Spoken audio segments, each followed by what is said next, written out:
নূহ আলাইহিস সালাম প্রায় 950 বছর এই আল্লাহ প্রদত্ত দিনের দাওয়াত জাতির কাছে দিল। যত দাওয়াত দিতে যাই মাইরে মাইরে বেহুশ করে ফেলে রেখে যায়। ওই নূর সময় আল্লাহ তাআলা মহাপ্লাবন দিয়ে ওর জাতিকে ধ্বংস করে দিয়েছিল। নূহের ছেলে কেনান সেই ধ্বংসের ভিতরে পড়ে গিয়েছিল। ওই সময়ে নূহের প্রতি ঈমান এনেছিল একজন বৃদ্ধা মহিলা। ভাই বিরক্ত হচ্ছেন নাকি? লুক এট মি প্লিজ, আমার দিকে লক্ষ্য করুন। একজন বৃদ্ধা মহিলা নূহের প্রতি ঈমান এনেছিল। এইবার নূহর কাছে এসে বলে ওই বৃদ্ধা মহিলা, ও আল্লাহর নবী নূহ, শুনলাম তুমি নাকি আল্লাহর কাছে বদদুয়া করেছো এই জাতির জন্য, যাতে আল্লাহ তাআলা গজব দিয়ে জাতিকে ধ্বংস করে দেয়। আল্লাহ নাকি গজব দেবে, মহাপ্লাবন হবে। নূহ বলে জি হবে। ও নূহ, আমি তো বৃদ্ধা বুড়ি মহিলা, আমার কোনো শক্তি নাই, কখন প্লাবন আসে আমি জানি না, আমার তো কেউ নাই, আমার আপন বলতে কেউ নাই। তুমি নূহ, তোমার কাছে, তুমি যেহেতু আল্লাহর নবী, তোমার কাছে দায়িত্ব দিলাম, তুমি কিন্তু প্লাবন আসলে আমাকে বইলো। কে বলছে কথা? আল্লাহ বলে। কে বলে? বুড়ি। কাকে বলে? নূহকে। নূহ, তোমাকে দায়িত্ব দিলাম, তুমি কিন্তু প্লাবন আসলে আমাকে বাঁচাইও, তোমার নৌকায় তুইলো। এই নৌকা বুঝলে আবার হাসিনার নৌকা বুঝেন নাকি? হাসিনার নৌকা বুঝলি ও বাংলাদেশ শেষ, ভারতের গোলামি করতে হবে। কোন দালাল, স্বৈরাচারের দালালকে আমরা সামনে দেবো না। সম্মানিত উপস্থিতি, নূহ আলাইহিস সালাম তিনি এবার প্লাবনের চলে আসবে। পুরি দায়িত্ব দিল কাকে? নূহকে।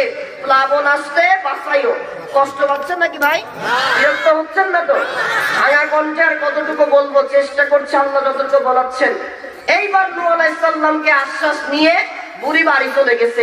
ইতোমধ্যে প্লাবন চলে আসছে। নূহ আলাইহিস সালাম প্রায় 40 দিন প্লাবন ছিল, পৃথিবী সব শেষ। নূহ আলাইহিস সালামের কিস্তিতে যে সকল ঈমানদার আর প্রাণীরা উঠেছিল শুধু তারাই বেঁচে ছিল। আল্লাহ তাদেরকে দিয়ে দুনিয়াটা আবার এই প্রাণীকুল দিয়ে সাজিয়েছেন। জোরে বলেন সুবহানাল্লাহ। সম্মানিত উপস্থিতি, কি কোনো সমস্যা? এই যে পাশে পাশে, এই যে ভাই পাশে পাশে পাশে কথা বললেন না প্লিজ। আমি তো একটু বিষয়ের উপর আগাচ্ছি, আমার কষ্ট হবে। নূহ আলাইহিস সালাম নৌকাটা যখন তার জুদি পাহাড়ে গিয়ে ঠেকলো, ঠেকার পরে নূহ আলাইহিস সালাম সব প্রাণীকুলকে নামাচ্ছে। নামার পরে উনি যেই মাটিতে পা দিল, তখন নূহ আলাইহিস সালামের ব্রেনে আঘাত লাগলো। হায় আল্লাহ, সর্বনাশ তো একটা হয়ে গেল।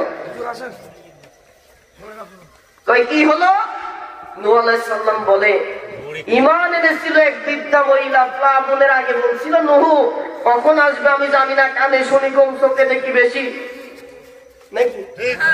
তাও বলে ঠিক, চোখে বেশি দেখি, চোখে কম দেখি, প্লাবন কখন আসবে জানি না, তুমি কিন্তু বাঁচাইও। আমার তো সাদা মনে নাই।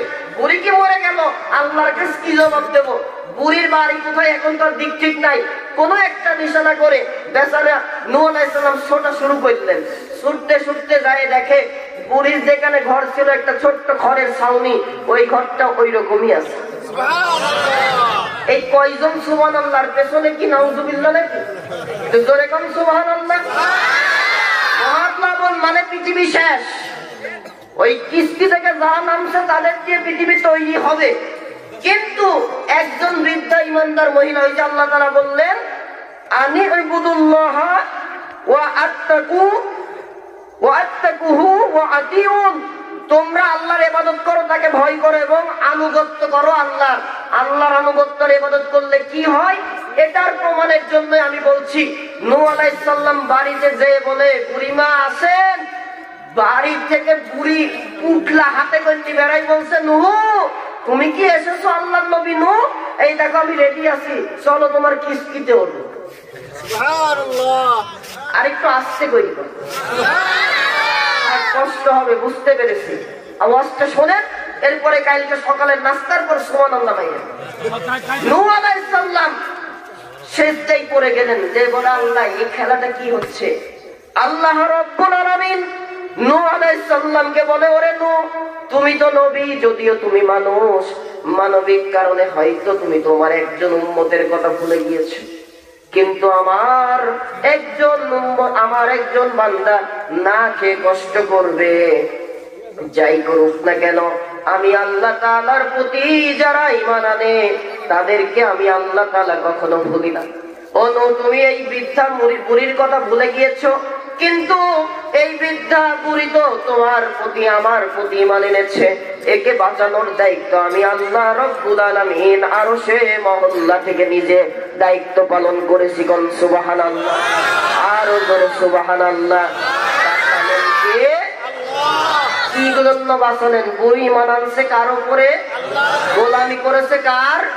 আল্লাহ। তাকে প্লাবন কখন এসলো কখন গেল টেরি পাওয়াই নাই। জোরে বলেন সুবহানাল্লাহ। রব্বুল আলামিন এরপরে বলেন ওমা উমিরু ইল্লা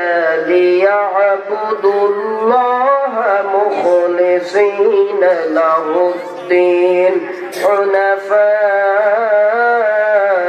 ওয়া ইউকিমুস সালাতা ওয়া ইউতুজ যাকাত ওয়া যালিকা দীনুল কাইয়্যিমা।